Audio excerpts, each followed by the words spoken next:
야담상회를 찾아주신 마님들과 선비님들 감사드리옵니다. 야담상회와 함께 즐거운 시간 보내시길 희망해 봅니다. 첫 번째 이야기 시작합니다. 옛날 옛적 안동에 사는 맹필이라는 선비가 있었습니다. 근본 한양에서 개최되는 과거 시험을 보기 위해 한양까지 먼 걸음을 재촉해 당도하였으나 그런 맹필을 놀리기라도 하는 듯 그는 이번에도 보기 좋게 낙방하고 말았답니다. 매번 죽을 둥 살 둥 책을 붙들고 고민하며 씨름한 부부는 출제되지 않고 공부할 필요가 없을 것 같다며 한쪽으로 치워둔 부분에서만 문제가 출제되고 있으니 맹필은 참으로 죽을 맛이 아닐 수가 없었지 뭐겠어요? 그리하여 씁쓸한 낙방에 고배를 마시고 고향 땅으로 돌아오는 길, 맹필은 낙방의 쓰린 속을 달래기 위해 저작거리의 한허름한 주막에 들렀습니다. 참으로 내게는 더 이상 입신양명의 꿈을 꾸는 것조차도 사치가 되어버린 모양이로군. 아주 입맛이 씁쓸한 것이 염통이 갑갑해 돌아가시겠도다. 도대체가 이것이 정녕 나의 길이 아닌 것인가? 이게 벌써 몇 번째냔 말이던가. 이 정도로 한양과 벼슬길에 연이 없다 하면 내 적성에 맞지 않는 글 공부도 여기서 이만 접어야 하는 것이 아닌가 모르겠구만.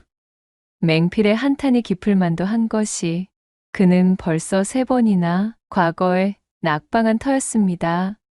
게다가 이번 과거로 출제된 시제는 비록 맹필이 열심히 공부하지 않은 부분이라고는 하나 글 공부에 몸담고 있는 선비라면 누구라도 그리 까다롭지 않게 써내려 갈 수 있는 문제였기에 예년보다 통과자들이 많다는 소리까지 들어버린 후였습니다. 사정이 이리 되었으니 맹필은 자신의 신세가 더욱 서글퍼질 수밖에 없었지요. 말이 선비지 벼슬길에 오르지도 못해 밥값도 못하는 삼류한량이 된 기분이었으니까요. 특히 이런 맹필을 더욱더 불안하게 만드는 것은 거듭된 낙방을 경험할수록 점점 더 낙방에 익숙해지는 자신을 마주하는 일이었습니다. 이대로 지내다 보면 필시 과거에 통과하는 미래는 오지 않을 것이라는 생각이 미치자 그는 덜컥 겁까지 나고 있었지요. 맹필은 깊은 한숨을 푹푹 쉬며 복잡해진 머리를 싸매고 주모를 호출했습니다. 보시오 주모, 여기 국밥 하나 내어주시구려. 오마나 선비님, 그 훤칠하신 낯에 그늘이 그득하신 것이 한양 바닥 걱정이란 걱정은 죄 무하다가 선비님께서 다 싸질머지신 얼굴이십니다 그려. 당최 어인연유로 그리 빛 좋은 얼굴에 어두컴컴 수심이 가득한 게랍니까요? 주모의 농을 받아치지도 못할 만큼 아주 고된 근심이 가득하여 그러하오. 유생의 길을 걸으며 선비로서 과연 내가 가야 하는 길이 이 길이 맞는지 내 오늘 찬찬히 한번 따져봐야 한다는 말씀이지. 그러니 국밥이랑 탁배기도 좀 곁들여 내오시오. 맹필의 반듯한 이목구비를 보고 콧구멍을 실룩이며 끈적대던 주모는 입술을 삐죽이고는 부엌으로 들어가 버렸고 이내 국밥과 탁배기상을 솜씨 좋게 내왔지요. 맹필은 시름을 잊고자 고개를 떨구고 주모가 내온 국밥과 탁배기를 입안에 털어넣기 시작했습니다. 그런데 바로 그때였답니다. 행색이 비루하여 꾀죄죄한 거짓골의 한 사내가 주막 입구에서 서성거리더니 맹필과 눈이 마주쳤지요.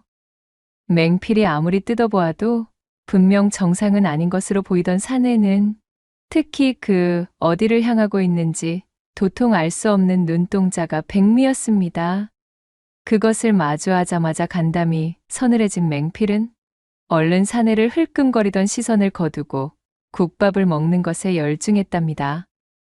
그러나 사내는 이미 목표를 정했다는 듯 주막 안으로 천천히 들어서고 있었습니다.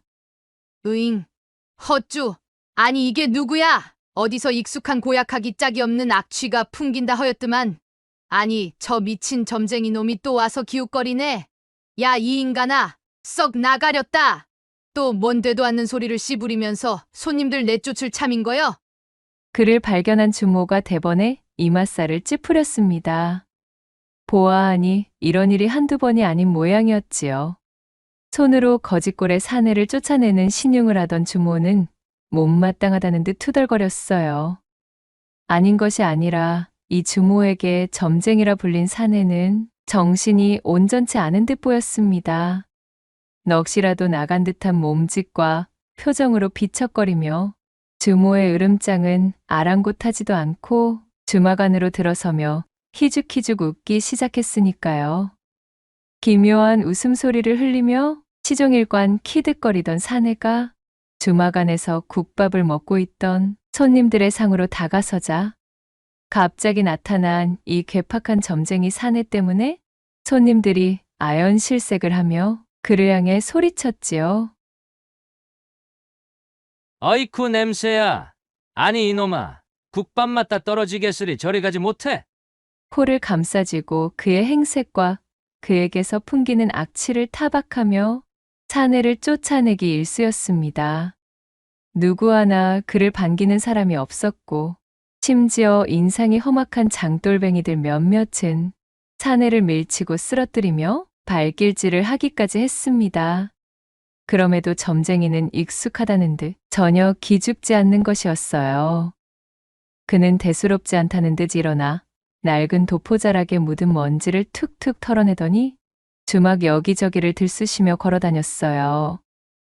이윽고 이 정신 나간 점쟁이는 혼자 국밥을 먹고 있던 맹필의 앞까지 당도하였습니다. 점쟁이의 시선이 맹필의 뒤통수로 따갑게 내리꽂히고 있었습니다. 먹고 있던 국밥이 입으로 들어가는지 코로 들어가는지 분간이 되지 않을 정도로 성가신 시선이었지요. 맹필이 점쟁이의 괴팍한 요사스러움에 말문이 막혀 눈만 꿈뻑거리며 곁눈질을 돌리는 사이 맹필을 물끄러미 바라보고 서 있던 점쟁이의 입에서 대뜸 희한한 말이 튀어나오는 것이었습니다. 얼씨구 절씨구 내 참으로 살다 대같이 기한하기 짝이 없으며 또한 베베 꼬인 팔자는 처음 보겠구려. 이게 잘 풀릴 팔자 같으면서도 또한 당으로 곤두박질 칠 것도 같은 팔자인데 이제와 자세히 보니 팔자에 아주 낙방의 흉운이 덕지덕지 끼어있구만 그려. 어디 보자. 지금까지 3번이나 주르르 미끄러졌으나 앞으로도 미끄러져야 할 낭떠러지가 수천 갈래 길이라. 내년에도 떨어지고 그 후년에도 또 떨어질 것이고 크크. 아니, 무엇이란 말이오? 그 말을 들은 맹필이 깜짝 놀라 점쟁이를 올려다보는데 주모가 쿵쿵거리는 발걸음으로 부엌에서 뛰쳐나와 점쟁이를 향해 고함을 꽥 던지며 역정을 냈습니다. 아이고, 참말로 돌아가시었구먼. 진짜? 이 망할인가나 썩 꺼지지 못해. 이거 재수없게 손님들 상에서 못하는 것이여? 또 아무나 붙잡고 설랑 그지 같은 소리를 늘어나서는 손님들 입맛을 싹 달아나게 만들 심산이지? 오늘만큼은 나도 그냥 두고 보지 못하겠다. 이 말이여 시방. 그간 점쟁이에게 알게 모르게 얼마나 시달린 것인지 주모는 부엌에서 들고 온 부직갱이를 들어올리며 화를 내는 것이었어요. 그녀가 악에 받쳐 점쟁이를 내쫓으려는 것을 맹필이 막아서며 말했습니다. 자, 주모. 진정하고 내 입은 밥값을 낼 터이니 국밥이나 하나 더 말아다 주시오. 예, 아니 선비님요. 이치에게 밥을 사다니요. 선비님께서 타지분이시라 잘 모르시나 본데 이 인간으로 말씀드리자면 정신이 헷가닥한 미친 논팽입니다요. 사시사철 요 모양 요 꼴로 저작거리를 돌아다니면서 되도 않는 점이랍시고 헛소리나 내뱉으며 과객들 푼전이나 받아먹는 말종 인간인디. 아무튼 어떻소? 차어서 국밥이나 한 그릇 내오시구랴. 자자 탁배기도 한 오리병 더 내와 주시고. 이해할 수 없다는 얼굴을 한 주모를 부엌으로 쫓아버린 맹필은 점쟁이를 자신의 자리 옆에 앉히며 물었습니다. 아니, 이보시오. 거 참으로 신통하기 그지없는 양반이시오 그래? 선생께서는 내가 과거에서 3번이나 떨어진 것을 대체 어찌 알았소이까? 그러자 점쟁이가 키득거리며 턱짓으로 탁배기 호리병을 가리켰고 맹필은 재빠르게 탁배기 한 사발을 따라 점쟁이에게 건넸지요. 기세 좋게 한 사발을 비워낸 점쟁이가 턱을 쓸며 대답했습니다. 아, 어찌 알긴? 당신 이마에 대문짝만하게 쓰여 있는데 그것도 못 짚으면 점쟁이 노릇 때려쳐야지. 그럴 리가 없다는 것을 알면서도 맹필은 자신도 모르게 제 이마에 글씨가 써져 있는 양 손을 들어 올려 만져보았습니다. 분명 이 점쟁이는 예서 한참이나 떨어진 안동에 살고 있는 자신과는 일면식도 없을 터인데 자신의 과거를 모두 꿰고 있는 이 점쟁이가 필시 예사 사람이 아니라는 확신이 들었지요. 맹필은 더욱 점쟁이 곁에 바짝 다가앉아 물었습니다. 저기, 선생님, 아니 도사님이시여. 그럼 하반기에 실시하는 과거는 어떻습니까? 고겨라도 가망이 보이겠습니까? 점쟁이는 입을 닫고 뜸을 들이며 다시 턱짓을 하였고 맹필은 불이 나게 주모가 가져온 호리병을 통째로 점쟁이에게 내밀었지요. 그것을 받아든 점쟁이가 꿀꺽꿀꺽 잘도 마시더니 캬 하는 탄성을 뱉으며 입을 열었습니다. 이거 천기를 누설하는 대가로 겨우 탁배기 몇 모금이라니 참말로 염하다 염해. 하지만 내 기분이다. 이 주막서 나를 무시하지 않은 유일한 사람이니 내 알려드리지. 외수염의 잉어를 제 집으로 돌려보내주면 돼. 그럼 필시 그 은덕이 그 짝내 꽉 막힌 팔자를 다시 뚫어줄 통로를 마련할 것이구먼. 암 틀림없고 말고. 외수염의 잉어? 점쟁이의 뜬모를 소리를 그대로 따라하던 맹필이 도대체 무슨 소리인지 모르겠다는 얼굴로 반문했지요. 아니 도사님, 그게 무슨 소리입니까? 외수염의 잉어라니요? 느닷없이 외수염의 잉어를 어디서 어떻게 찾는다는 말씀이십니까? 조금만 더 자세하게 설명을 해주십시오. 잉어를 제 집으로 돌려보내라니 너무 뜬구름을 잡는 이야기잖습니까? 그건 뭐 굳이 내가 더 이야기할 필요도 없는 것이라네. 아차차, 그리고 말이야, 자네의 막힌 과거우는 외수염 잉어가 뚫어줄 수도 있으나 그 뒤가 더욱 문제라 이 말씀이지. 원래부터가 이 막혀있던 팔자가 외적인 요인에 의해 뚫리게 되면 그건 천기를 가지고 장난을 친 것으로 간주되기 때문에 저승명부에 적혀있던 수명이 뒤바뀌는 법이지. 하여 자네도 목숨이 간당간당해지는 순간이 오게 될 거라 이 말씀이야. 그때를 대비하여 내 충고 한마디 해주겠네. 그러더니 점쟁이는 볼품없는 염소 수염을 가다듬으며 뜬모를 소리를 늘어놓기 시작했어요. 산에서는 사타구니 사이에 쏙 말아 넣으시게. 절대 내보이지 말고 말이야. 그래야 자네가 살아. 있어도 반드시 없는 척하라 이 말일세. 예, 사타구니에 뭘 어쩌라고요? 아니, 좀 알아들을 수 있게 말씀을. 맹필이 다급한 목소리로 점쟁이를 채근하였으나 그는 탁배기 호리병을 집어들고는 말끔히 비우더니 이내 자신의 할 말을 모두 다 해주었다는 듯 씩 웃었지요. 그러더니 그는 몸을 일으켜 비척거리는 걸음으로 주막을 빠져나가 버렸습니다. 수수께끼 같은 소리만 잔뜩 뱉어놓고 사라진 그의 뒷모습을 멍하니 쫓고 있던 맹필은 외수염의 잉어라. 있어도 없는 척 사타구니 속에 말아 넣어야 내가 산다? 라며 점쟁이가 남긴 말들을 연신 중얼거리면서 이 기이한 만남을 한참이나 곱씹고 있었답니다. 어느덧 시간은 흐르고 맹필은 국밥집을 나서 고향을 향한 걸음을 재촉하였습니다. 그때까지도 맹필은 점쟁이가 일러준 뜬모를 소리들을 중얼거리고 있었어요. 맹필이 걸음을 옮기는 사이 하늘에 걸려있던 해는 뉘엿뉘엿 지고 있었고 남한강 나루터가 눈앞에 보이고 있었습니다. 아무래도 하룻밤을 묵고 가야 되겠구만. 그대로 길을 재촉했다간 숲속에서 야숙이라도 해야 할 판이야. 하룻밤 신세지기 위해 근방에 갈 만한 주막이 있는지를 물어보려 주변을 둘러보니 때마침 나루터 근방의 강둑에서 낚시꾼 하나가 낚시를 하고 있었습니다. 맹필이 낚시꾼에게 다가가 반갑게 인사를 건네면서 이 근방 하룻밤 쉬어갈 만한 주막이나 국밥집이 있겠소이까? 하고 물어보자 낚시꾼이 말했지요. 아이고, 그러면 입죠. 이따마다요. 바로 저기 저 불빛이 보이는 나루터 옆에 주막이 국밥이 끝내주기로 소문이 자자합디다요. 맹필은 낚시꾼이 알려준 방향을 가늠해보고는 그에게 감사의 인사를 전하고 몸을 돌리며 주막 쪽을 향해 발길을 돌리려던 찰나였어요. 아니, 이게 웬일인가요? 낚시꾼이 잡은 물고기를 모아두기 위해 발밑에 놓아둔 항아리 속에서 큼지막한 잉어 한 마리가 헤엄을 치고 있었는데 맹필이 자세히 들여다보니 수염이 하나뿐인 외수염 잉어였던 것입니다. 아니, 이럴 수가.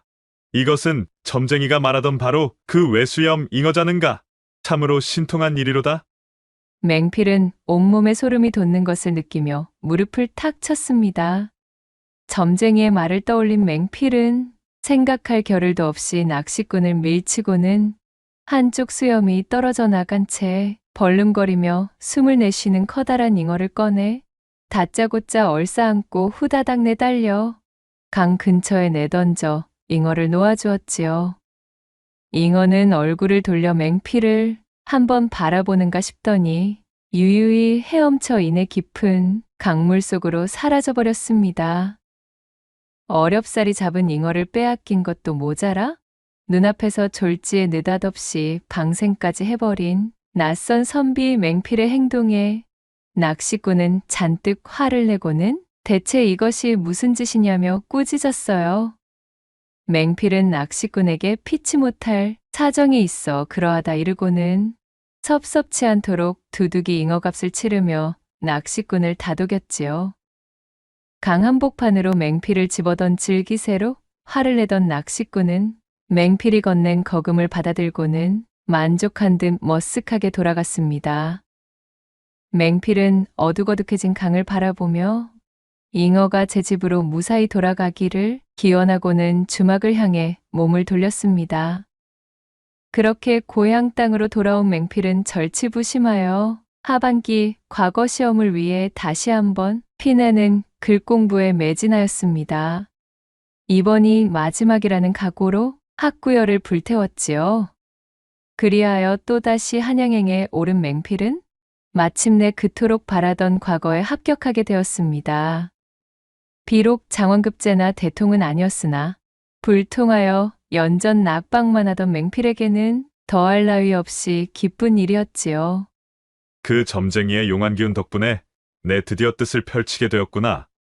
점쟁이의 귀띔대로 영물과도 같은 외수염 잉어를 무사히 방생하여 벼슬길이 열렸다 생각했던 맹필은 늦게나마 시작될 벼슬길에 잔뜩 기분이 좋아졌습니다. 얼른 고향으로 돌아가 이 경사스러운 소식을 알리고 싶었지요. 그런 탓에 여정에 대한 꼼꼼한 시간셈을 하지 않은 까닭이었을까요? 맹필이 기쁨을 이기지 못해 서둘러 길을 재촉하는 바람에 고향으로 향하는 고갯길이 금세 어둑어둑해지고 말았습니다. 벌써 산세 깊은 곳까지 들어와 버렸으니 후회한들 이미 늦었지요. 주변의 산세를 보니 이대로 어둠을 뚫으며 나아갔다가는 호환을 당하기 십상이었어요.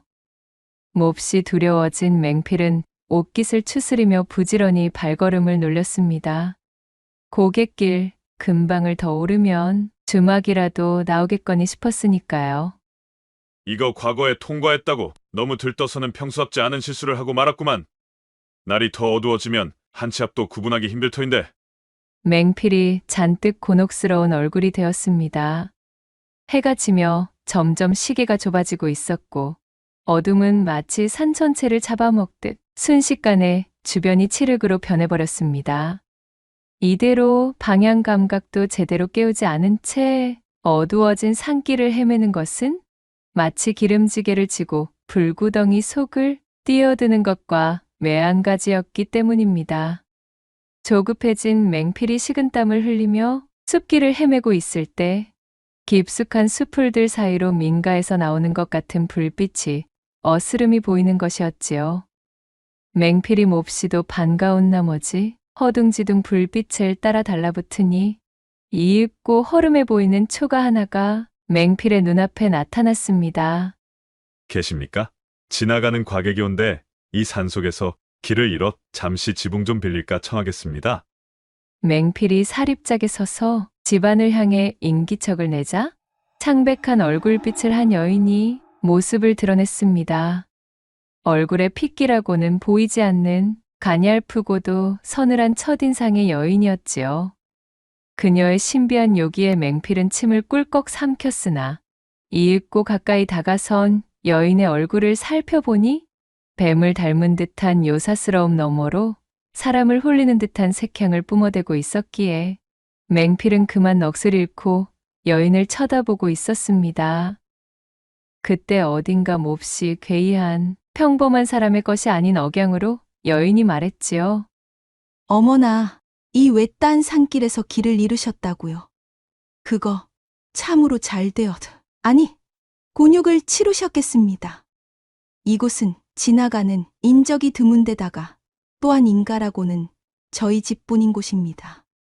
때때로 산세의 기이한 기운에 이끌려 이곳까지 당도하여 길을 잃는 나그네분들이 계시지요. 선비님도 그런 분들 중 하나신 듯합니다. 자, 무심결에 이야기가 길어졌습니다.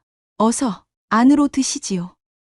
여인의 음성은 감정이 느껴지지 않는 고요하면서도 생경한 어투였기에 맹필은 잔뜩 긴장을 하고는 여인의 안내를 받아 집 안으로 들어섰습니다.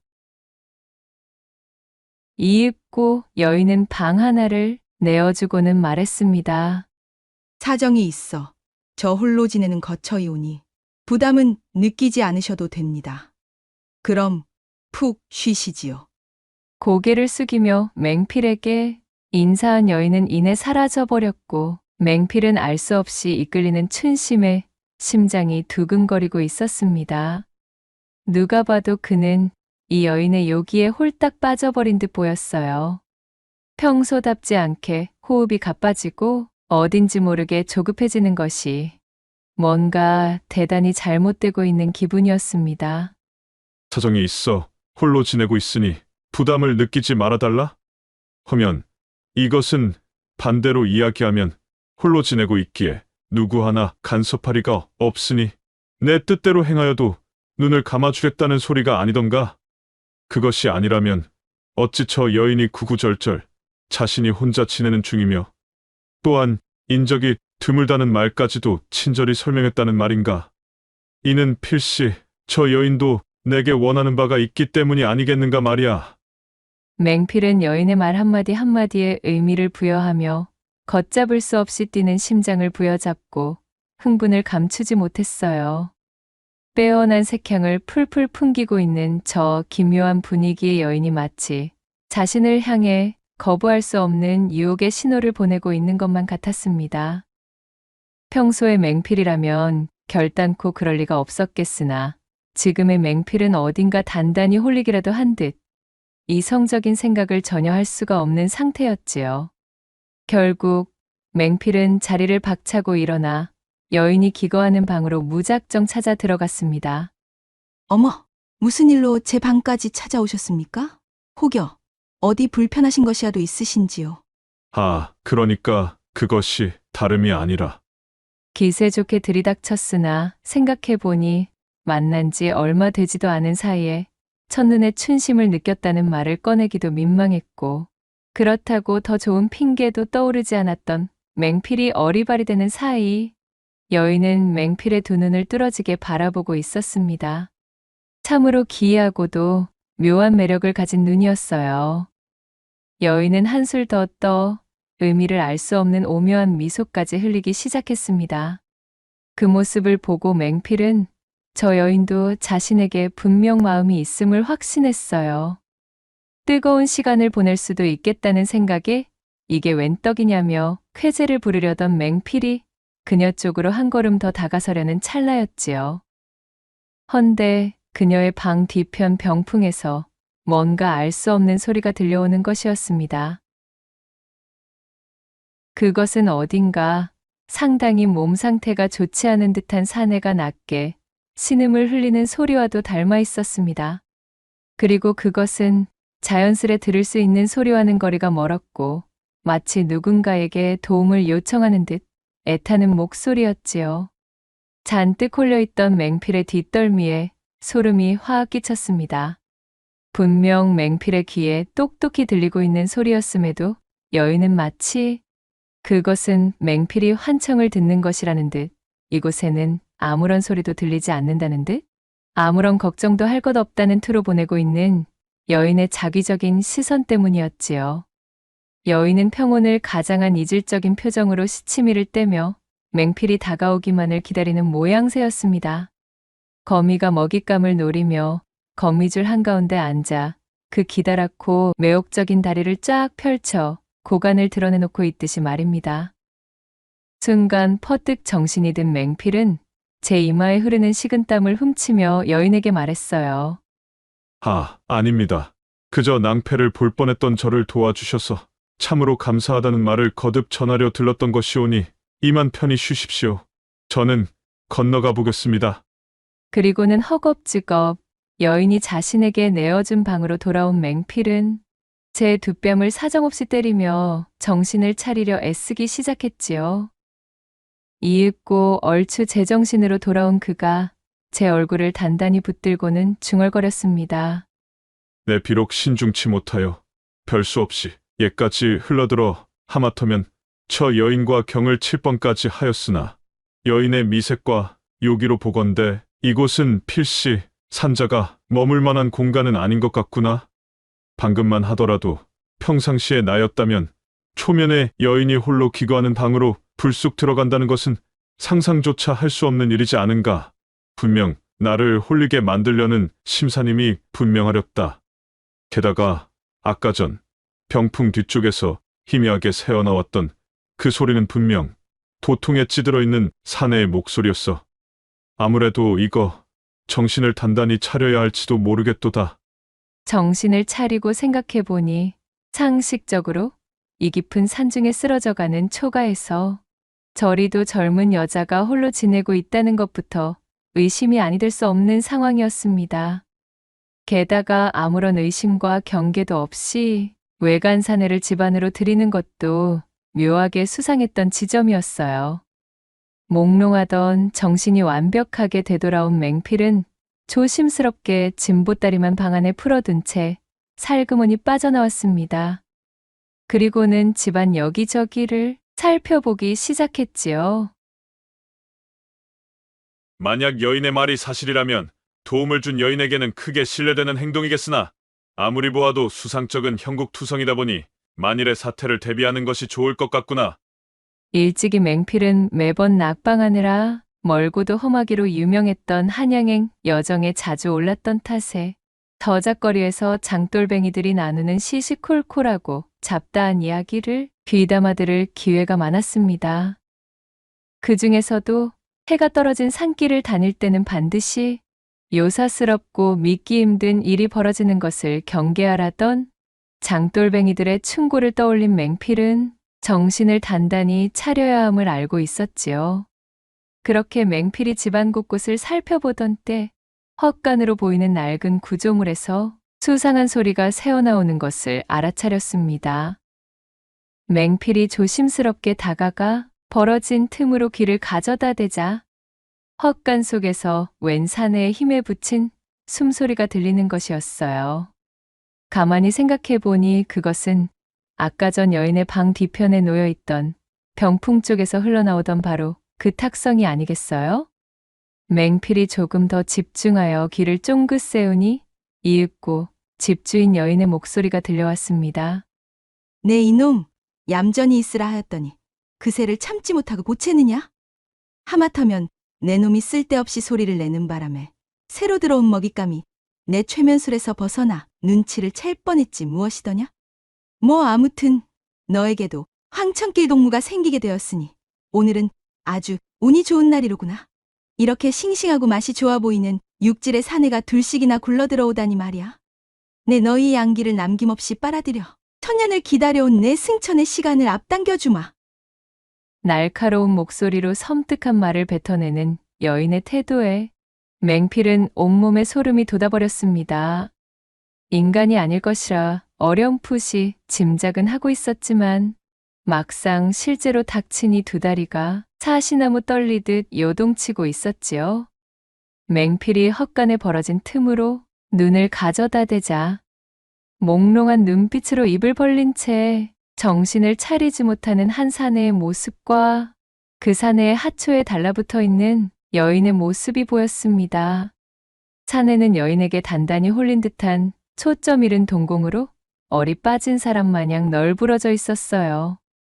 여인은 싱긋 웃으며 사내 위에 올라가 둔부를 끼워 맞추더니 그야말로 천지가 요동할 정도의 괴이한 움직임으로 사내를 타기 시작했습니다. 분명 맹필의 눈에 보이는 여인의 요분질 속도는 신속에 견줄 만큼 빠르고 격렬했지만 을에 생겨야 할 진동이나 소음이 전혀 나지 않는 기묘한 우느지정이었지요. 여인의 몸이 세차게 들썩거릴수록 아래에 깔려있던 사내는 점점 피부가 쪼그라들며 빠르게 말라붙기 시작했어요.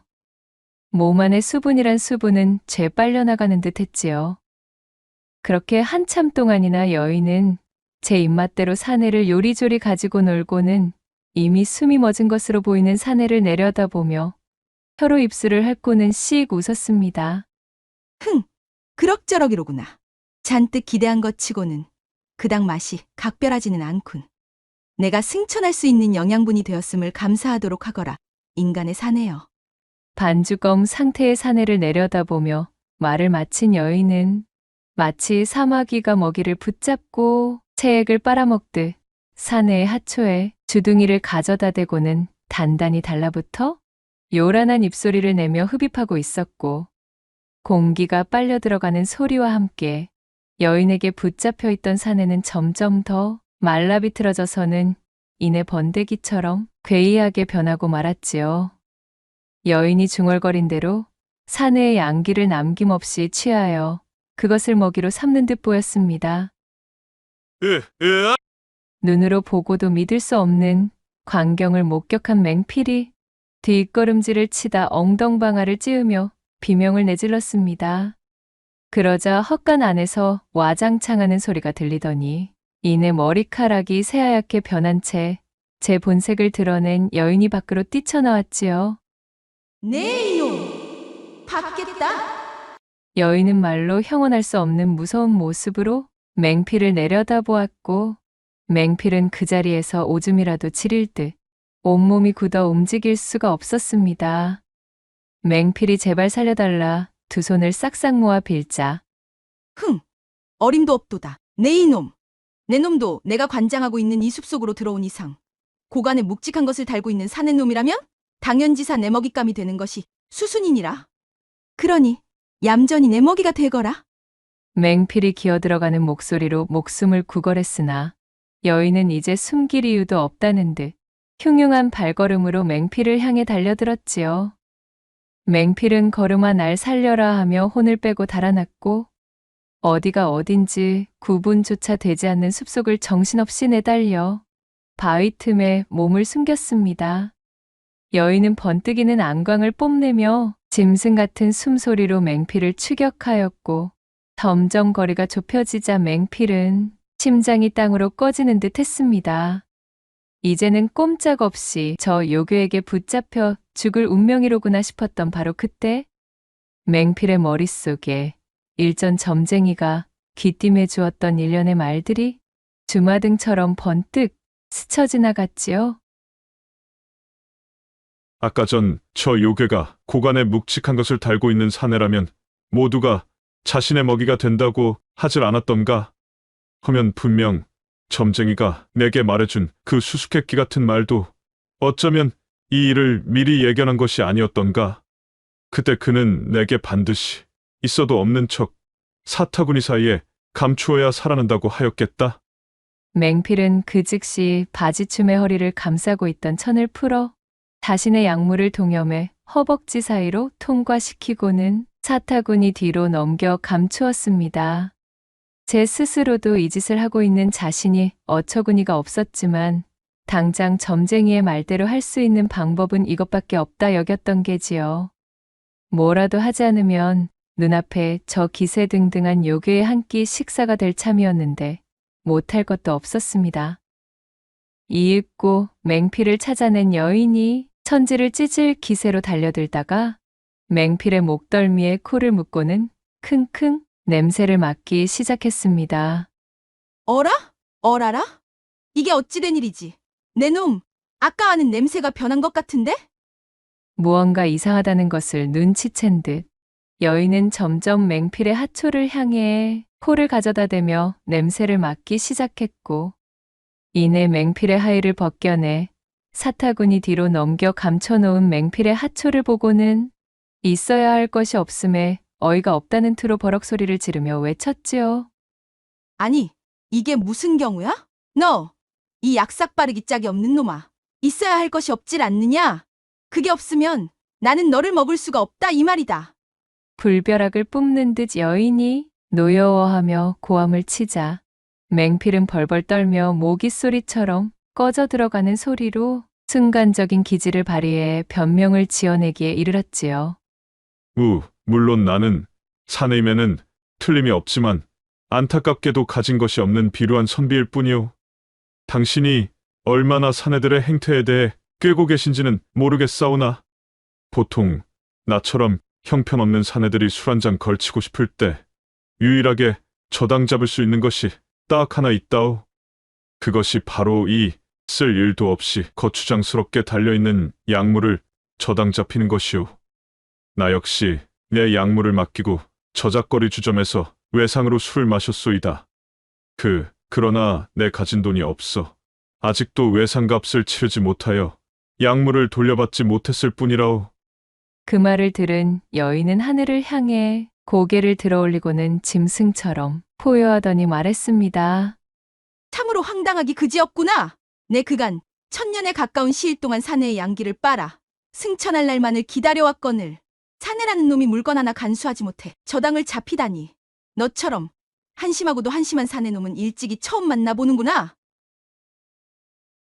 어이구, 죄송합니다요. 허나 어쩌겠습니까? 인간들이 사는 세상은 눈 뜨고 약물 베어간다는 말이 있을 만큼 지독하고도 혹독한 곳이니 말입니다. 맹필의 한탄을 들은 여인은 눈살을 찌푸리며 묻는 것이었어요. 허면 저당 잡힌 약물을 돌려받을 수 있도록 내 그 값을 내어주면 너는 약물을 찾아와 내게 바치겠느냐? 내 이제 승천할 날이 고지거늘 내 놈 때문에 일정을 방해받으면 안 되니 하는 소리다.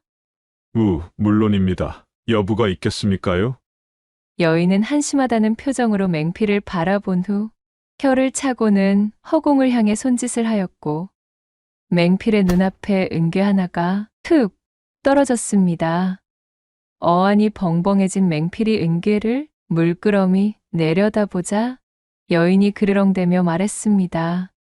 내 살다 그것을 맡기고 술을 바꿔먹는 얼빠진 사내놈은 처음 보는구나. 이것을 가지고 물건을 찾아온 뒤 다시 오거라. 그러더니 여인은 더 이상 상대하는 것도 시간 낭비라는 듯 회액 몸을 돌려 자신의 초가 방향으로 돌아가 버렸고 맹필은 다리에 힘이 풀려 풀썩 그 자리에 주저앉고 말았습니다. 어두운 숲속에서 풀벌레 소리와 새 소리가 들려오자 맹필은 실없는 웃음을 터뜨리며 중얼거렸지요. 그 점쟁이에게 탁배기와 국밥을 사주길 참으로 잘했구먼. 이거 정말 기껏 얻은 벼슬맛도 미처 못 누려보고 꼼짝없이 귀녀에게 홀려 항천을 건널 뻔했으니 말이야. 맹필은 얼빠진 몸을 겨우 추스려 여인이 내어준 은괴를 품에 갈무리했지요. 어찌되었든 목숨을 담보로 건 흥정에서 보기 좋게 얻은 전리품이니 이것으로 노자와 선물을 마련하여 고향으로 돌아갈 심산이었습니다. 이후 맹필은 뒤도 돌아보지 않고 산에서 도망쳐 내려왔답니다. 혹여나 자신을 쫓아올까봐 맹필은 산을 벗어나는 그 순간까지 사타구니 안쪽으로 밀어넣은 약물을 원래대로 돌려놓지 않았지요. 그 후로 고향으로 돌아간 맹필은 다시는 그 일대를 얼씬조차 하지 않았으며 또한 그때의 경험을 바탕으로 맹필은 벼슬에 오른 뒤에도 아무리 외견이 형편없고 허름한 차림인 사람들이라 할지라도 무시하지 않았고 자신에게 천기를 알려주었던 점쟁이를 대하듯이 그들의 말을 귀담아 듣고 경청하는 관리가 되어 주변의 신임을 받아 꽤나 높은 품계까지 오를 수 있었다는 후문이 옵니다. 두 번째 이야기 시작합니다. 이름도 모를 밤새들이 구슬프고 스산하게 울고 있던 한밤중의 숲속, 도풋자락을 휘날리는 소리가 사각사각 들리고 있었습니다. 손에 쥔 등불에 의지하여 빠르게 길을 재촉하고 있던 한 사내가 걷는 소리였지요. 이 사내의 이름은 송곽으로 그는 한양 친척 어른의 회가변에 방문한 뒤 자신의 집으로 돌아오던 길이었습니다. 내원참, 그것이 어디 그리 마음먹은 대로 되는 일이더란 말인가. 어르신들의 참견이도가 지나치기 그지없어. 내 참으로 민망하구나. 콧김을 뿜으며 무언가 석연찮은 표정으로 중얼거리는 송곽의 눈에는 당혹감과 서운함 등등 복잡한 감정이 뒤섞인 모습이었습니다. 그 연유인즉슨 바로 송곽의 나이가 어느덧 장가를 들어 집안의 대를 이을 시기가 되었기 때문에 벌어진 소동 때문이었습니다. 그는 손이 귀한 집안의 4대 독자였기에 집안 어르신들의 과한 기대를 한 몸에 독점하고 있는 사내였어요. 회가변 참석을 빌미로 오래간만에 거름한 친척집에 모인 어른들 역시도 썩 듣기 좋은 말만 던지는 것은 아니었지요. 꼬장꼬장하게 나이를 먹은 그들은 양반 가문의 질서와 반상의 법도를 앞세우며 송곽에게 이런저런 잔소리를 해댔던 것입니다. 하루빨리 혼담을 펼치고 신부를 맞이하여 장가를 가야 될 것이 아니더냐? 색시라면 그저 적당하게 쥐와 덕을 쌓은 양반대 교수 중에서 엉덩이가 떡 벌어진 여자를 고르면 되는 것이니라. 한시를 지체하지 않고 부사를 도모하여 가을무 쑥쑥 뽑듯 그렇게 고추 달린 놈을 어서 나 가문의 대를 이어야 하지 않겠느냐? 곽이 너의 어깨에 걸린 가문의 기대가 적지 않거늘 어찌 진중히 생각해보고는 있는 것이더냐? 이같이 용단처럼 화포를 쏘아대듯 별 도움도 되지 않는 잔소리들을 해대는 통에 애써 잔치에 참여한 송곽의 기분만 잡치고 말아버렸지요. 뒷맛이 씁쓸해진 송곽이 집안 어르신들의 녹이 서린 표정을 떠올리며 한숨을 내쉬던 바로 그때였습니다. 어둠이 짙어 밤길이 위험하였음에도 송곽은 그만 어르신들의 잔소리가 머릿속에 가득 차 잡생각으로 한눈을 팔고 말았지요. 그러다 결국 바로 앞에 펼쳐진 미끄러운 산비탈을 보지 못하여 발을 헛딛고 말았습니다. 으아! 손에 쥐고 있던 등불도 놓친 채 끝이 보이지 않는 비탈 밑으로 대굴대굴 굴러버린 송곽. 그렇게 정신없이 아래로 추락하던 그는 비탈 끝에 박혀있던 나무 둥치에 크게 머리를 부딪히고는 그 자리에서 그대로 기절하고 말았습니다. 송곽이 고통에 절은 신음을 흘리며 눈을 떴습니다.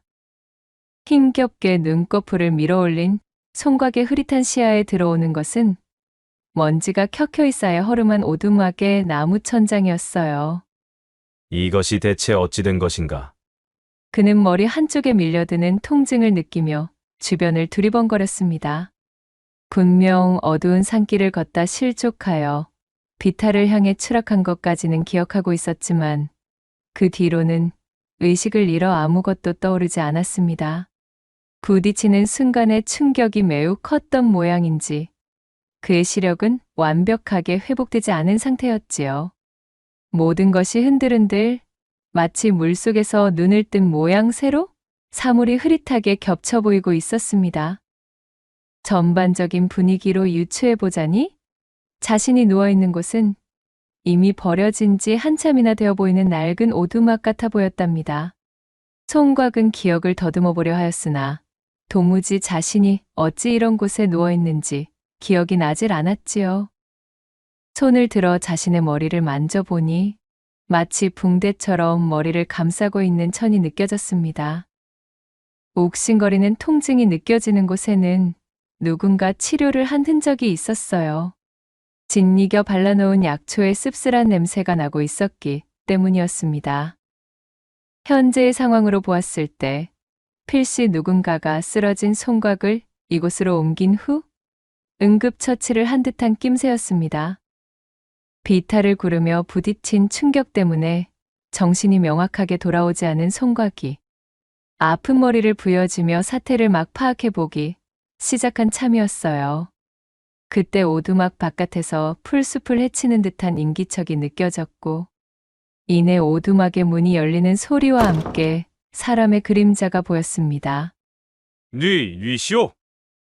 송곽이 잔뜩 긴장하여 외치자 문을 열고 안으로 들어오려던 그림자가 멈칫 하고 그 자리에 멈춰 서는 것이 흐릿하게 보였습니다. 그러나 그것도 잠시 그림자는 다시금 오두막 안쪽으로 성큼성큼 몸을 움직여 이윽고는 송곽의 앞까지 다가서는 것이었지요. 눈앞에 흐릿흐릿 보이는 낯선 사람의 형체에 송곽이 어쩔 줄을 몰라 긴장하고 있는데 문득 그의 코에 은은하고도 매혹적인 향기가 느껴지는 것이었습니다. 여인의 화첩 냄새인가? 아니면 박가본. 정확한 것은 파악하기 어려웠으나 분명 그것은 여인들이 사용하는 치장품에서 나는 향기임에는 틀림없었습니다. 깨어나셨군요. 참으로 다행입니다. 한때는 정말이지 어찌되나 하였습니다. 송곽이 유추한 대로 그림자에서는 여인의 목소리가 흘러나왔습니다. 여기가 어디요? 나는 대체 어찌하여 여기까지? 그리고 당신은 또 누구십니까? 당황한 채로 궁금한 것들을 두서없이 뱉는 송곽의 모습을 바라보며 여인이 희미한 미소와 함께 천천히 대답하였습니다. 이곳은 저희 고을에서 산새를 타고 다니는 업을 가진 사냥꾼이나 약초꾼들 혹은 신만이들이 쉬어가기 위해 만들어둔 작은 오두막입니다. 저는 비탈 아래쪽의 풀숲에서 상처를 입은 채 쓰러져 있던 선비님을 처음 발견한 사람입니다. 야간에 채취할 수 있는 버섯과 약초들을 보러 나온 덕택에 선비님을 발견할 수 있었지요. 본디 선비님을 업고 산을 내려와 의원으로 매셔야 마땅하겠으나 이곳은 인적도 드물고 또한 도움을 빌릴 사내에 손을 빌리려 해도 좋기 15리는 걸어야 하는 곳이지요. 선비님을 발견한 때에 아녀자인 저 혼자는 그러한 도움을 기대할 수 없어 어쩔 수 없이 이곳 오두막으로 매셨사옵니다. 다행히도 상처 자체는 그리 크지 않아 치료를 위해 약초를 발라두었으니 아물기 시작하면 괜찮아지실 것이옵니다. 조곤조곤 모든 상황을 설명해준 여인은 송곽의 손에 주먹밥을 들려주었습니다. 아마도 머리의 통증 때문에 시력이 온전치 않으신 것으로 보입니다. 생전 저희 아비가 의원 노릇을 하던 자였기에 얼추 흉내 정도는 내는 재주를 가지고 있사오니 너무 심려치 않으셔도 되신답니다. 시장하실 텐데 욕이라도 좀 하시옵소서. 그제야 송곽은 잔뜩 긴장하고 있던 어깨에 힘을 풀고 한시름 덜 수가 있었지요. 이거 참으로 고맙소.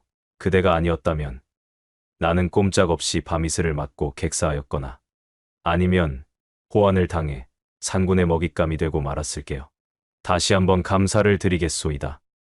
내 이 은혜는 반드시 갚고자 함이니 그대의 이름을 알려줄 수 있으시겠소? 송곽의 말에 여인은 희미한 웃음을 띠며 대꾸했지요.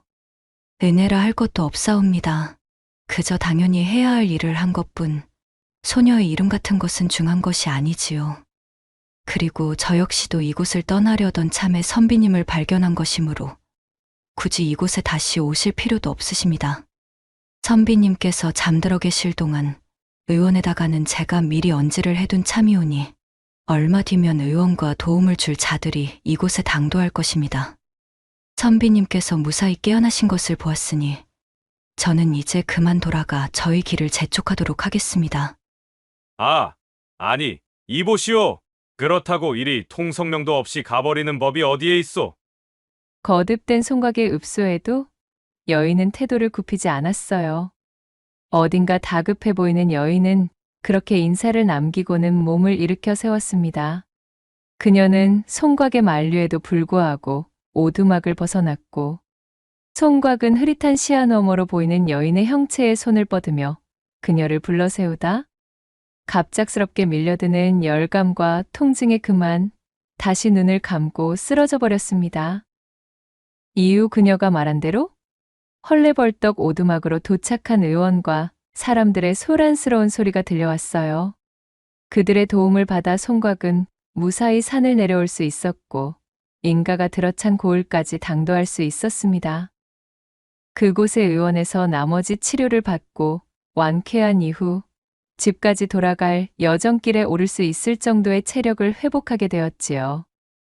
시력을 회복한 이후 자신을 구한 여인에 대하여 의원을 통해 물어보았지만 의원 역시도 익명의 누군가가 남긴 서신을 보고 선비를 찾은 것일 뿐 자신에게 오두막의 위치를 알려준 사람이 누구인지는 알 수 없다는 말만 되풀이할 뿐이었습니다.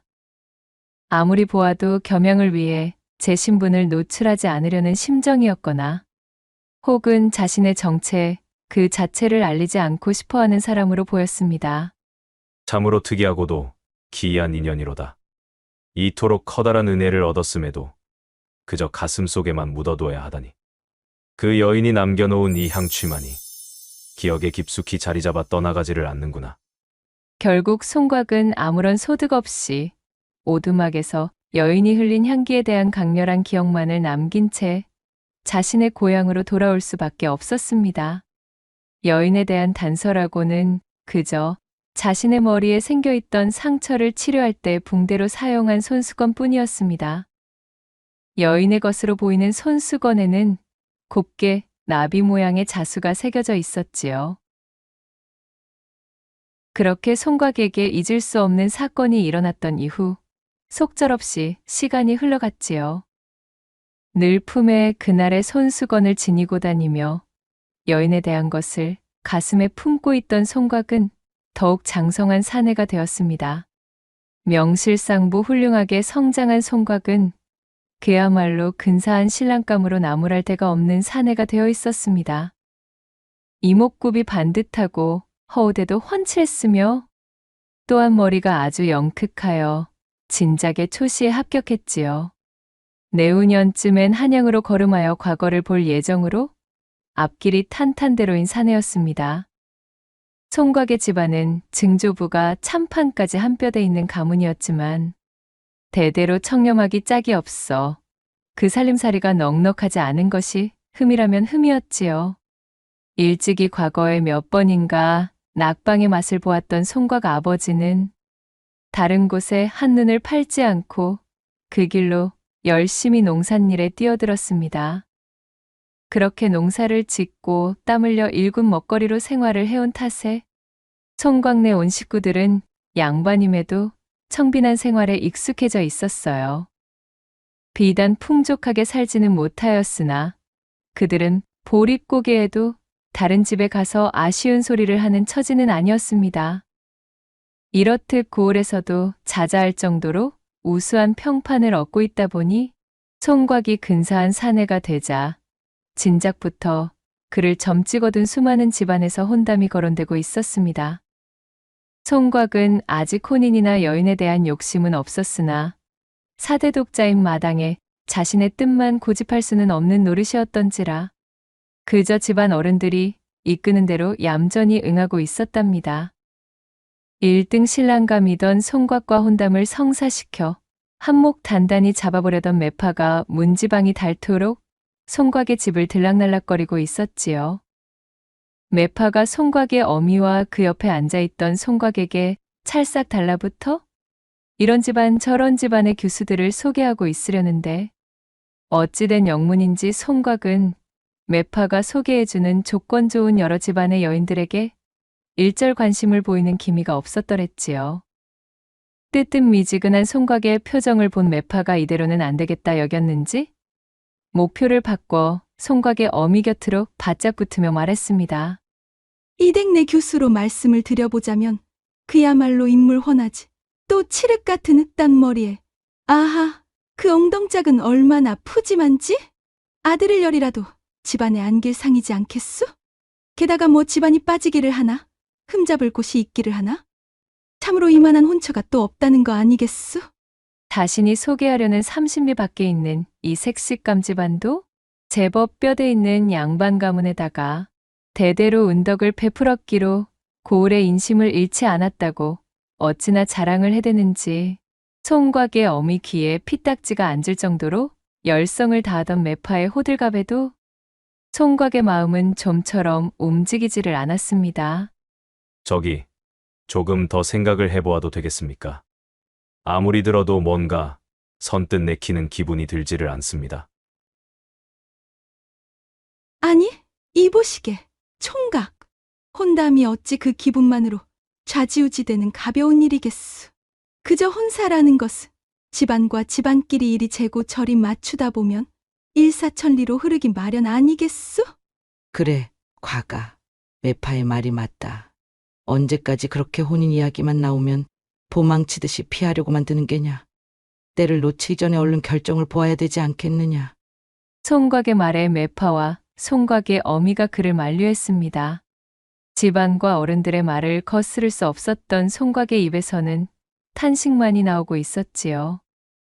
그렇게 옥신각신을 하던 매파가 돌아간 이후 한참의 시간이 지난 저녁 때 총각은 품 안에 손을 집어넣어 무언가를 꺼내 들었습니다. 그것은 바로 나비 모양의 자수가 새겨진 손수건이었습니다. 바로 일전 자신을 치료해준 여인이 남긴 유일한 단서였지요. 총각은 손수건에 희미하게 남아있는 향료를 느끼며 눈을 감았습니다. 이름조차 알려주지 않은, 얼굴조차 제대로 보지 못한 여인이었으나 그날 이후로 총각은 단 한시도 그녀의 목소리를 잊은 적이 없었습니다. 다시 한번 그녀를 볼 수 있는 기회가 있다면 좋으련만. 총각은 여인에 대한 생각을 떠올릴 때마다 제 가슴이 요동을 치는 것을 막을 수 없었습니다. 집안의 어르신들에게는 차마 언급하지 못하였으나 그는 여인이 자신의 목숨을 구해준 뒤로 얼굴조차 모르는 그녀에게 흠뻑 매료된 뒤였습니다. 매파가 제 아무리 집안 배경이 훌륭하고 나무랄 데 없는 규술합시고 여인들을 소개해 주어도 총각의 심장에는 이미 나비자수 손수건에 그녀가 꽉 들어차 있어 여타의 틈조차도 내어주지 않는 것이었어요. 매파가 물어오는 각종 혼담에도 시큰둥했던 것 또한 이러한 이유였습니다. 그는 하늘을 향해 얼굴을 치켜들고 흐릿한 형체로만 기억하고 있는 여인에 대한 모습을 떠올려 보았습니다. 어디에 사는 어느 누구일고 아주 작은 단서조차도 없으니 이리도 깊어진 내 마음이 견디기 어려워도 찾아 나설 묘수가 생각나지를 않는구나. 한 번으로 끝나버린 스쳐 지난 인연임에도 도통 내 가슴은 식을 줄을 모르니 이 답답함을 어쩌면 좋을까. 총각은 깊고 깊은 한숨을 내쉬며 제 마음속에 자리 잡은 여인을 향한 연심을 애써 외면하려 눈을 감고 말았습니다. 그렇게 총각이 고뇌의 시간을 보내고 있는 바로 그 즈음부터 총각이 살고 있는 고을에 느닷없는 이상한 소문 하나가 돌기 시작했습니다. 바로 총각이 살고 있는 고을로 흘러들어온 혈혈단신의 여인에 대한 소문이었지요. 고을 박산 아래 외딴 집에 거처를 튼 이 여인의 이름은 백년으로 당장 200여 가구나 되는 이 동네 남정네들의 입방아에 오르락내리락 하던 중이었습니다. 거 비열을 꽂고 있는 것으로 보건대 필시 혼인한 적이 있는 과부가 아니겠는가 이 말이야. 그렇지 않고서야 어찌하여 여인네 홀로 지내고 있단 말이던가? 어허, 소문도 듣지 못하였나? 듣자하니 말이야. 그 여인네의 지아비가 바로 그 여인네에 의해서 복상사를 당했다지 뭔가. 엥? 아니 그건 또 누가 그러던가? 내가 듣기로는 건너고을 참판댁의 며느리로 들어갔었다가 초야부터 남편을 잡아먹어 소박을 맞고 쫓겨난 여인이라 하던데. 나원 참, 거 아니라니까 그러네. 이 고을 저 고을로 발길 닿는 박물장수 김가가 비밀이라면서 내게만 일러준 이야기인데 말이세. 고을 사람들의 모임터인 커다란 느티나무 아래에서 장이야 멍이야 기세 좋게 두던 장기판의 열기는 금세 시들해지고 모여있는 사내들의 관심사는 온통 백년에 관한 밑도 끝도 없는 뜬 소문에 쏠려 있었습니다. 그도 그럴 것이 가끔씩 자신의 집 밖으로 나와 그 모습을 보이곤 했던 백년은 옹골차게도 도톰하면서도 붉디 붉은 입술과 슬며시 아래를 향하며 뜨는 눈매엔 조신하면서도 희한한 새끼가 흐르고 있었습니다. 치마끈으로 바싹 졸라맨 허리는 마치 개미의 그것만큼 잘록했고 그 허리에서 아래로 이어지는 곡선 또한 무사내들의 가슴을 호미로 후벼고랑을 낼 만큼 빼어나기 그지없었지요. 허나 그녀는 그 누구와도 말을 섞는 기색을 보이지 않았고 여러 사내들이 백년을 향해 짓궂은 농이나 선물 공세를 퍼부으며 그녀의 환심을 사려 하였으나 번번이 무시와도 같은 퇴짜를 맞고 돌아설 뿐이었습니다. 누구 하나 백년에 대해 제대로 아는 자가 없었으나 몰리는 관심은 폭발할 듯 하였으니 별난 소문들이 꼬리에 꼬리를 무는 것이었지요. 소문이 소문을 잡아먹고 또 풍문이 그 소문을 잡아먹어 어느새인가 백년은 동네 남정네들이 공공으로 노리는 하나의 목표물이 되고 말았습니다. 빼어난 외모를 가지고 있음에도 홀로 지내고 있고 게다가 누구 하나와도 어울리지를 않으니 사내들의 호기심을 자극하기에 충분했던 것입니다. 남정네들은 3, 4, 5 모이는 자리만 생겼다 하면 누가 먼저라고 할 것도 없이 백년에 대한 이런저런 괴소문들을 늘어놓으며 안주감으로 삼는 것이었지요. 이러한 소문이 파다히 퍼진 것을 모르지는 않을 터인데 스스로 나서 그것을 부정하지도 않는 것을 보면 필시 소문에 필적하는 고약한 과거를 지녔을 거라 여긴 고을의 사내들은 마치 당연하다는 듯 호시탐탐 백년의 치마를 벗길 기회만 노리고 있었습니다. 그렇게 저작거리를 가득 메운 소문이 바람을 타고 날아들어 총각의 귀에까지도 내려앉게 된 참이었습니다. 참으로 장성한 사내들이 모여서 한다는 소리들이 어찌 이리 경박하고 철없기 그지없단 말인가? 과거 시험 준비를 하던 총각이 떨어진 종이를 사러 장터를 들렸다가 백년에 관해 대화하는 사내 무리를 지나치며 한심하다는 듯 고개를 저었습니다. 이윽고 지물포에 다다른 총각이 가게의 주인장을 호출하기 위해 손짓을 하려는데 이 이복에 저기 지물포 앞에 서 있는 저 여자 백년 아닌가? 주변을 서성이고 있던 사내들이 총각이 서 있는 지물포 쪽으로 손가락질하며 중얼거리는 소리가 총각의 귀에도 들려왔습니다. 총각이 옆으로 고개를 돌려보자 햇빛이라고는 생전 받아본 역사가 없는 것이 아닐까 싶을 정도로 창백한 피부를 가진 한 여인이 지물포 좌판 앞에서 종이를 만져보며 고르고 있었지요. 참으로 기이할 정도로 하얀 여인이로구나 라는 생각을 하며 지나치려는데 순간 총각의 코를 스치며 지나가는 향이 그의 뒤통수를 세차게 때리며 그 자리에 멈춰 세우는 것이었지요. 아니 이 향은? 그것은 총각이 지난날 그토록이나 애타게 그리워했던 바로 그날 산속 오두막에서 자신을 구해주었던 여인에게서 풍기던 향이었습니다. 세상에 이럴 수가요. 바로 그녀가 고을 사내들이 그토록 구설에 올리고 있던 여인 백년이었던 것이지요. 제 눈앞에서 벌어진 이 믿을 수 없는 재회에 총각은 정신이 아찔해지고 말았답니다. 총각은 백년을 실제로 눈에 담는 순간 강렬한 확신이 밀려드는 것을 깨달았습니다. 자신이 오래도록 품고 있으면서도 그저 막연한 그리움 정도로 치부하고 애써 치우려 했었던 감정이 바로 제 은인을 향한 연심이었다는 것을 말이지요. 그녀를 확인하자마자 총각의 죽은 것만 같았던 심장이 마치 물레방아를 만난 방아처럼 거세게 뜀박질을 하기 시작했어요. 매파의 입에서 나오는 여인들의 이야기를 들을 때의 자신과는 완벽하게 다른 사람이 된 기분이었습니다. 총각은 자신도 모르게 본래 자신의 성격과는 정반대의 행동을 하고 말았습니다. 저기 이보시오. 실례하오나 뭐 좀 물어보겠소이다. 오겨 일전 어느 산속 오두막에서 머리에 부상을 입은 사내 하나를 구해 치료해 준 적이 있지 않으시오? 이 손수건의 주인 되는 사람이 아니시냔 말이오. 느닷없이 손수건을 내밀며 묻는 송각에 접근해 백년이 잔뜩 겁을 집어먹은 얼굴로 그를 바라보았습니다. 얼마 후 그녀는 멈칫 하고는 고개를 갸웃대더니 이내 뭔가 기억이 났다는 듯 두 눈을 동그랗게 뜨며 꾸벅 인사를 하는 것이었지요. 송각을 기억하고 있는 눈치였습니다. 차, 참으로 이런 우연이 또 있습니까 그래? 내 이곳에서 그대를 다시 만나게 될 줄이야. 생명의 은인이자 남모르게 흠모하고 있던 여인을 다시 만나게 된 것이 뜰 듯이 기뻤던 송각이 활짝 웃음을 지었으나 이내 그녀의 정갈하게 모아묶은 뒷머리에 꽂혀있는 비녀를 발견하고는 가슴이 철렁 내려앉고 말았습니다. 혼인을 하신 몸이셨소이까?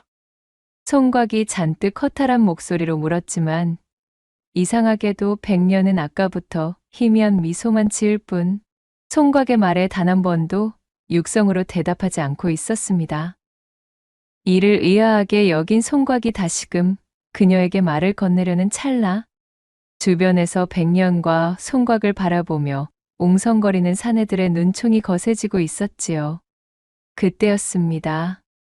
이를 의식한 백년이 마치 벼락을 맞은 사람 마냥 화들짝 놀라더니 송각에게 꾸벅 인사를 하고는 도망치듯 지물포에서 빠져나가기 시작했습니다. 한동안 멍하니 그녀의 뒷모습만 바라보던 송각은 이내 큰 결심을 한 듯 입술을 깨물고는 불이 나게 그녀의 뒤를 쫓아갔지요. 어떻게 다시 만난 인연이고 그토록 재회만을 염원하던 사람인데 이렇게 허무하게 놓칠 수는 없었습니다. 그렇게 열심히 백년의 뒤를 쫓아 그녀의 집까지 당도한 송각은 아쉬운 마음으로 그녀를 붙잡아 세우게 되었습니다. 난처한 표정이 되어 어쩔 줄 몰라 하는 백년에게 자신을 구해준 그날 이후로 단 한시도 그녀를 잊은 적이 없음을 고하고는 그녀가 남겼던 손수건의 나비자수를 보이며 말을 이었습니다. 일이 따라 나선 것을 용서해 주시오. 그저 이렇게 죽기 전 다시 그대를 만날 수 있었음에 감사를 하고 싶었소이다. 헌데 어찌하여 이 마을에 그것도 이리 혼자 지내고 계신 게요. 비녀를 꽂고 있으므로 보건대 지아비가 있는 몸인 듯하나 그 어디에도 사내의 흔적이 보이지를 않는구려. 백년은 슬픈 눈으로 조용히 송각을 바라보았습니다. 비록 자신의 시력이 온전치 않을 때 눈에 담았던 그녀였으나 지금의 느낌과는 분명 다른 사람이었지요. 그녀의 몸은 뭔가 엄청난 두려움에 사로잡혀 사시나무 떨리듯 바들바들 떨리고 있었습니다. 그리고는 이내 방 안으로 들어가더니 종이와 붓 그리고 벼루를 꺼내오는 것이었어요. 백년은 무릎을 꿇고 조신하게 앉아 한참이나 말없이 먹을 갈았습니다. 이윽고는 붓을 들어 종이에 글자를 적어내려 갔지요. 긴 정막 속에서 가녀린 동작으로 먹을 머금은 붓을 움직여 글을 적어내려간 백년이 그것을 송각에게 내밀었고 송각은 종이에 쓰여진 글자들을 천천히 읽기 시작했습니다. 그것은 백년이 지난날 자신의 사연을 쭉 나열한 글이었어요. 일전 백년이 산에 올랐다가 쓰러진 송각을 발견하고 그를 오두막으로 옮겨 구해주었던 그 시기 홀어머니를 모시고 살던 백년에게는 그를 짝사랑하는 덕달이라는 이름의 한 사내가 있었습니다. 숫기가 없고 어딘가 음침하였던 이 덕달은 백년에게 제 마음을 표현하거나 호감을 나타낸 적이 없었지요. 그저 하루 종일 백년의 꽁무니를 쫓아다니며 먼 발치에서 그녀를 훔쳐보는 것으로 제 감정을 채우기 일쑤였던 어딘가 이상한 사내였습니다. 그날도 백년을 따라 한참이나 그 뒤를 쫓아다니며 그녀의 일거수일투족을 지켜보고 있던 중이었지요. 그러다 그녀가 웬 외간 사내를 부축하여 오두막으로 들어가는 모습을 보게 되었고 그간 저울로 백년에게 연심을 품고 있었던 덕달은 말도 안 되는 질투심을 느끼며 마치 자신의 연인인 백년이 다른 사내와 정을 통한 것 같은 기분을 느끼게 되었습니다. 용서할 수 없구먼. 감히 나를 두고 그 엉덩짝을 가벼이 놀려 다른 사내와 정을 통했단 말인감? 그리하여 덕달은 그 이후로 백년에 대한 좋지 않은 소문을 퍼뜨리기 시작하였습니다. 탁백이 서너 대 값만 쥐어주면 치마를 벗는다는 등 이불 속 기교가 어찌나 시원하던지 거쳐간 사내가 좋기 일백은 된다는 등 그야말로 헛소문이 따로 없었으나 그녀의 빼어난 외모와는 어울리지 않았던 이 난잡한 풍문은 하나의 유흥거리가 되어 사람들의 입방아를 타고 점점 퍼져나가기 시작했습니다. 소문을 접한 자, 그 소문을 실어나르는 자 모두에게 사실관계는 중요하지 않았어요. 사람들은 그저 고을 내 최고의 미인이었던 이 백년에 대한 추잡한 이야기들이 자신들의 호기심과 재미를 충족시켜주는 것에만 집중할 뿐이었습니다.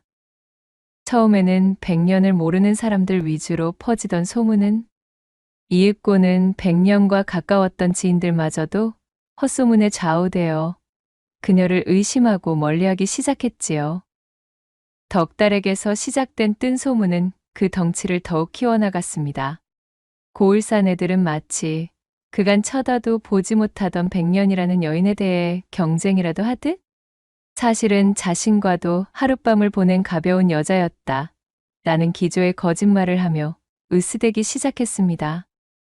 어둠을 잘라먹고 커진 악이 가득한 소문의 종국에는 백년은 재수가 옴붙은 여인이라 그녀와 밤새도록 합판을 하고 나면 다리가 부러져 부목을 대고 드러눕게 된다는 등 백년과 정을 통했다가 외양간에 원인 모를 불이 나 외양간을 말끔히 태우고 소는 몽땅 도망가게 되었다는 등 입에서 입으로 전해진 괴소문이 온 동네에 파다하게 퍼졌지요. 사실 실제의 백년은 주변의 시선을 의식하고 여인의 정절을 매우 소중히 하였기에 자신이 구해준 이름 모를 선비와 쓸데없는 풍문이 돌 것을 우려하여 선비의 무사를 확인하자마자 제 정체조차 밝히지 않고 도망치듯 그 자리를 빠져나왔던 실로 여린 심성의 소유자였습니다. 허나 사실이 그러하여도 확인되지 않은 소문이 기정사실인양 모두에게 퍼져나간 뒤로는 모든 것이 지옥 그 자체였습니다. 덕달에 뒤틀린 질투에 의해 백년은 어느새 상상을 초월하는 난잡한 여인이자 악재를 몰고 오는 불운의 여인으로 낙인이 찍혀버린 것이었습니다. 결국 이 소문이 퍼질 대로 퍼져 온 동네 남정네들이 파리떼처럼 몰려들어 백년을 노리게 되었고 게다가 그녀는 제 고을에서 당연히 그러한 대접을 하여도 되는 존재인 양 모두가 묵인하고 용인하고 눈을 감아버리는 것이었어요. 이에 충격을 받은 백년의 홀어머니마저도 그만 시름시름 앓다 세상을 등지고 말았습니다. 홀어머니의 묘에 엎드려 3일 밤낮을 목 놓아 슬피 울던 백년은 마지막 날 다 쉬어버린 목소리로 마치 토해내듯 울음을 삼켰고 어미를 잃은 충격과 사람들에 대한 두려움이 더해져 그만 목소리를 잃어버리고 말았지요. 이후로 도망치듯 제 고을을 떠난 백년은 어느 날 꿈속에서 돌아가신 자신의 어머니가 나타나 그녀에게 알려준 한 고을의 이름을 기억하게 되었습니다. 아무런 연고도 없이 그저 꿈속에서 자신의 어머니가 알려주었다는 이유로 넘어와 자리를 잡은 고을이 바로 송곽의 고향인 곳이었지요. 지난 경험을 통해 사내들과의 그 어떠한 접점이 생기는 것조차 극히 두려워하였기에 새 고을의 털을 잡은 백년은 꾀를 내어 이미 혼이 난 몸인 척 머리를 쪽 집어 빈혈을 꽂고 다녔던 것이었습니다. 그런 지옥을 겨우 헤쳐나왔음에도 불구하고 이 고을에 들어서자마자 또다시 뜬 소문, 헛소문에 시달리게 된 것이지요. 이 모든 내용이 적혀있는 글을 읽어내려간 송곽의 눈은 걷잡을 수 없는 분노와 지독한 슬픔이 뒤섞여 형언할 수 없는 모양이 되어 있었습니다. 실로 어찌 이러한 일이 있을 수가 있단 말인가? 그야말로 인두겁을 뒤집어 쓴 짐승놈들이 아니던가? 이런 무지막지한 고초를 당하고 고향을 등겨 떠나온 여인을 새로 잡은 터전의 사내들이 또다시 괴이한 소문으로 다시금 괴롭히고 있었다니. 송곽은 자신의 혼사를 더 지체할 필요가 없음을 알아차렸습니다. 그리고 100년의 사연을 모두 알게 된 지금, 그간 자신이 그녀를 그리워했던 마음이 그저 한낱 지나가는 감정이 아니었음을 다시금 깨닫게 되었지요. 그는 지난날 자신의 은인인 100년을 다시 만날 날을 학수고대하고 있었고, 드넓은 조선의 땅덩어리에서 이렇듯 다시 만나게 된 인연은 절대 무시할 수가 없는 데다가 자신의 목숨을 구해준 여인이 이러한 고초를 당하게 둘 수는 없다며 100년을 설득했습니다. 지난 시간 동안 고초를 당해온 그녀는 현재 자신의 처지가 내세울 것이 못되어 한사코 거절하려 하였지만 송곽의 결심은 그 누구도 꺾을 수가 없었지요. 100년의 눈물을 본 송곽은 마치 질주하는 멧돼지와 같은 기세였습니다. 혼사를 일사천리로 진행하는 것과 함께 일부러 온 마을 곳곳에 100년을 자신의 신부감이라 공표하고 다녔지요. 그리하여 100년이 송곽 집안의 며느리가 될 것이라는 소문이 퍼진 이후 100년을 향한 짓궂은 농담과 악소문을 입에 담는 자는 자취를 감추게 되었습니다. 그렇게 시간은 흘렀고 그 이듬해인 꽃 피고 새우는 춘삼월에 송곽네 집 조촐한 마당에서는 한창 혼례가 치러지고 있었습니다. 자라면서 단 한 번도 속을 끓인 적 없던 아들이 생애 처음으로 강경이 제 신부감은 100년이 아니면 안 되겠다며 강행돌파를 한 것입니다. 자신의 목숨까지도 담보로 하며 100년을 고집한 송곽의 결의를 받아들여 주었으나 신랑 측 어른들의 얼굴에는 한결같이 수심이 가득했지요.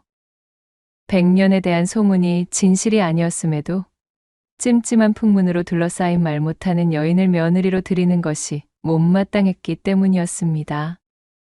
그러거나 말았거나 혼례는 흐르듯 끝이 났고 첫날 밤이 왔습니다. 가물거리는 촛불 아래 근사한 원앙금침이 펼쳐졌고 그 윗목엔 밤중의 배라도 고풀세라 주안상이 차려져 있었답니다. 모란 꽃의 나비가 너울거리는 8폭의 병풍이 신방의 문을 가로막았지요. 새 신랑인 송곽과 새 신부인 100년은 촛불을 사이에 두고 부끄러운 듯 마주 앉았습니다. 송곽은 고개를 푹 숙인 100년의 족두리를 젖히고 얼굴을 자세히 들여다보았어요. 오똑한 콧날과 앵두 같은 입술, 배곡 같은 살결, 짙은 속눈썹에 사슴처럼 큰 눈. 시력이 회복된 모습으로 바라본 100년은 자신이 기억하던 모습보다 배는 더 미인이었습니다. 참으로 꿈만 같소이다. 내게 이 같은 날이 오다니요. 이는 분명 하늘이 제게 주신 천금의 기회요 인연입니다. 송곽의 말을 들은 100년은 어깨를 들썩이며 흐느끼기 시작했지요. 그는 따스하게 100년을 품에 안아주었고 100년은 말없이 그의 품에 안겼습니다. 이윽고 신방의 촛불이 꺼졌고 그렇게 두 사람은 우여곡절과 다사다난한 소동들을 거쳐 진정한 부부가 되는 의식을 치르며 사랑을 나누었습니다. 이날 이후 송곽은 과거 급제만을 목표하며 살았습니다. 100년은 그녀를 못마땅히 여기는 시집의 따가운 눈총을 받으면서도 인상 한번 찡그리는 법 없이 살림을 돌보며 송곽을 지극히 내조하였습니다. 그녀의 손은 야무지기로 명성이 자자하여 길쌈이든 김맥이든 배짝이든 100년의 손에 한번 넘어가면 그 결과물이 틀림이 없었기에 고을 사람들 모두가 그녀의 솜씨를 높이사 일감이 끊이지를 않았습니다. 두 사람이 혼례를 올린 그 이듬해에 100년은 드디어 떡두꺼비 같은 아들을 낳았습니다. 손귀한 송곽네 집안에서는 그야말로 경사가 났습니다.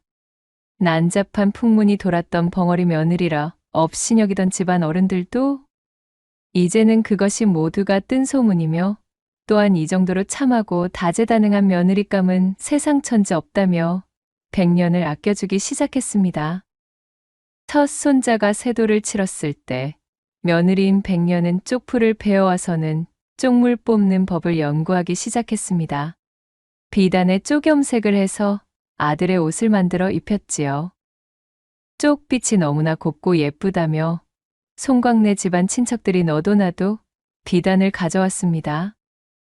백년이 그들 모두에게 쪽염색을 해주었고 그것으로 옷을 지어 입혀놓았더니 세상에 나요. 온 동네방네 소문이 퍼져 그날부로 여기저기서 주문이 들어오는 것이었어요.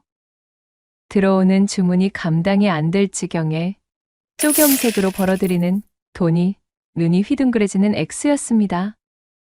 그 이후로 시아버지는 온밭에 쪽풀만 가꾸며 입이 귀에 걸렸고 백년은 마당에 독을 12개나 차려놓고서는 쪽물을 빼며 또 한편으로는 송곽의 과거 공부 뒷바라지를 했습니다.